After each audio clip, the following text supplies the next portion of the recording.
path with red flags, past the trees there, across the road of a quarter or so of a mile. There will be a second line in support backed by the museum where we started the tour. About 7,000 men altogether, well fed and well rested. But there's still a nervous energy in the ranks. Because standing across this field is an enemy they have never beaten, the Jacobites. About 5,000 of them standing across by the blue flags. Can we all see them? Perfect. Now, it's about 500 metres away, and that's where the Jacobites are standing, very much a shadow of their former selves and in no condition to fight. They're going to have to. The British Army has forced this battle on the Jacobites by moving on Inverness. Jacobites can't afford to lose it, they have to hold it. They have to fight. The question though, the Jacobite commanders are scratching their heads over, is how to fight. Because this field is a problem. The Jacobites have been built around their main strengths, the Highlanders, who are hyper-aggressive shock troops who've won miracles for Prince Charles so far, but they cannot be used here. Attacking through this marsh would be suicide. So what to do? Well, Jacobite commanders realise, hang on, we can use the marsh. Inverness is the British Army's target. We are currently in the way, blocking the road. All we have to do is hold our ground. That would force the British Army to attack us. They'll get stuck in the bog. We could charge them, win the day. It's not a bad plan if it's improvised. There's a problem. The British Army has no intention of coming across this field because it has cannons, artillery, and intends to use them. The Jacobites also have their own cannons. There is no technological disadvantage here. Both forces are modern, well-equipped armies. The difference is not in technology, it's in levels of training. For all their victories and battle prowess so far, the Jacobites are still mostly a civilian army, not professional soldiers. The British Army, in contrast, is one of the best trained on the planet, and it's going to prove its case here. The Jacobites, while they do have cannons, and they do know how to fire them, it takes them about 5 minutes to reload one. The British Army, among the best on the planet, they can do the exact same thing in just 30 seconds. 30 seconds to 5 minutes. Not only can they fire their cannons faster, the British Army has more of them and more powerful ones as well. This battlefield is playing to their strengths. The British Army quickly gains the upper hand, knocks out the Jacobite cannons, and spends the next 20 minutes or so bombarding the Jacobites across the field. This 20-minute period is spent by Prince Charles and his generals arguing what to do. Because now in a situation there is no good option. They can't attack, that's suicide. They can't just stand there and get shelled to pieces, that's suicide. But they can't retreat either. If they lose Inverness, it's over, it's finished. So what to do?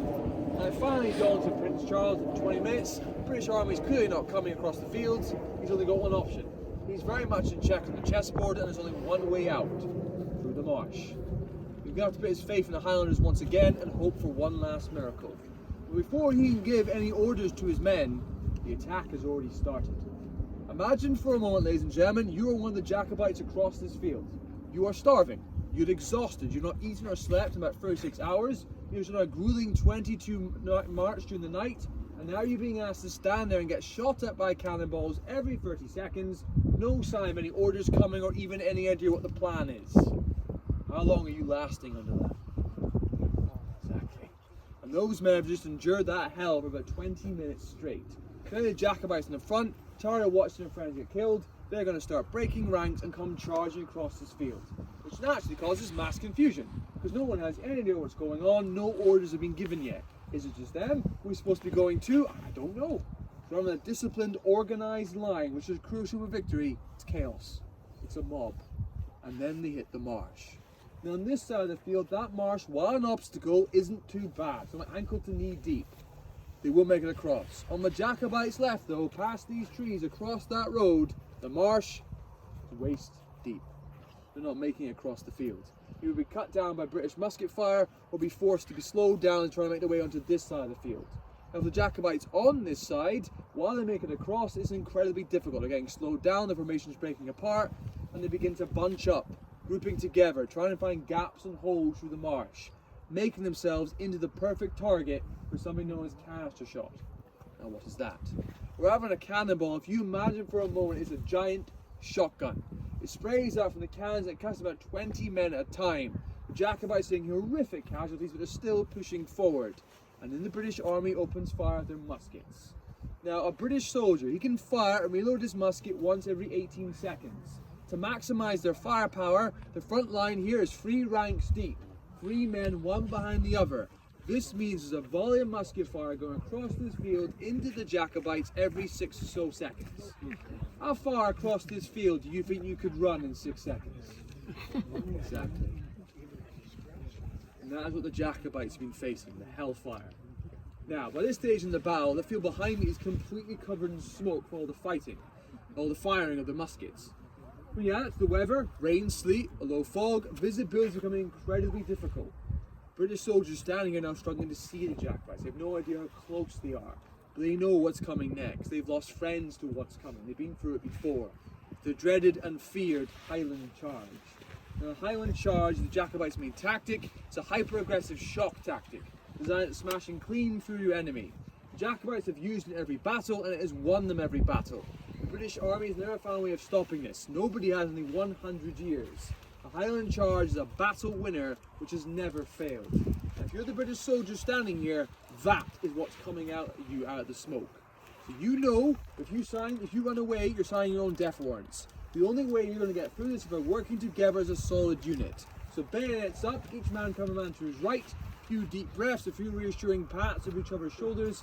The British Army is going to stoically await that charge. And the Highlanders leading the way for the Jacobites, starving and exhausted, knowing one last desperate roll of the dice might just win this, going to come flying out the smoke, unleash a devastating musket volley at point blank range, and before the British Army can recover, it's a 1-2 punch.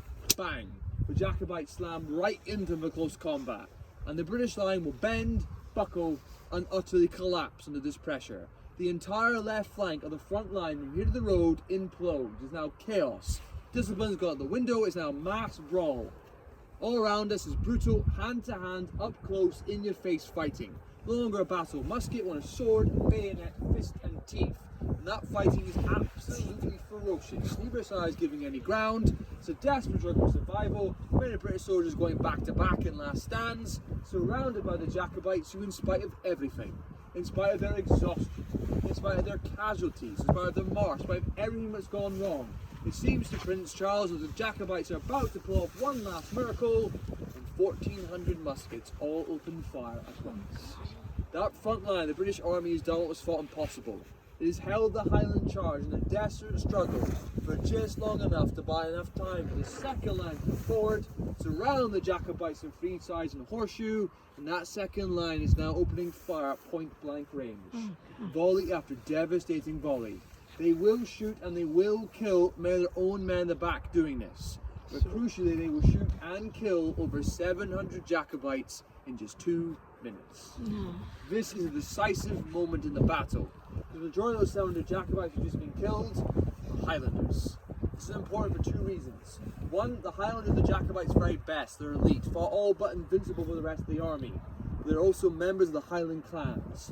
These are family, kin-based units. Most of these men have known each other from childhood.